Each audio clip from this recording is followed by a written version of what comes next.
ট্রেনে গান গেয়ে চলতো রোজগার, আর 18 বছরের সেই মেয়েটাই আজ টেলিভিশনের মঞ্চে। ইতিমধ্যেই হয়ে গিয়েছে তার কণ্ঠে প্রথম গানের রেকর্ড। আসলে ভাগ্য বদলাতে সময় লাগে না, তাই টিনের চাল থেকে আজ সফলতার রাজপথে জ্যোতি মজুমদার।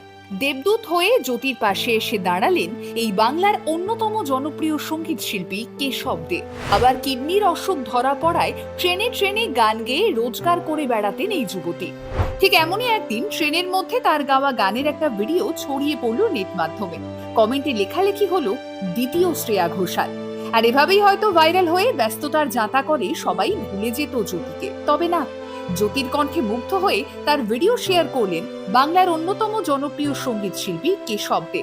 তিনি সোশ্যাল মিডিয়ায় পোস্ট করে বলেন, মেয়েটিকে খুঁজে পেতে সাহায্য করতে, এমন ঐশ্বরিক গলাকে প্রচারের আলোয় আনতে চান তিনি। আর শেষমেশ সেটাই করলেন কেশব। আজকের দিনে দাঁড়িয়ে এমন নিঃস্বার্থ মানুষ খুঁজে পাওয়া দুষ্কর ঠিকই, তবে অসম্ভব নয় সেটাই দেখিয়ে দিলেন কেশব।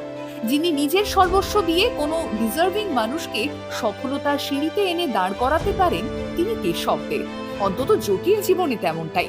রেকর্ড করে ফেলেছেন নিজের গাওয়া প্রথম গান, পৌঁছে গিয়েছেন জনপ্রিয় 2 বাংলা চ্যানেলের টেলিভিশন শোতে।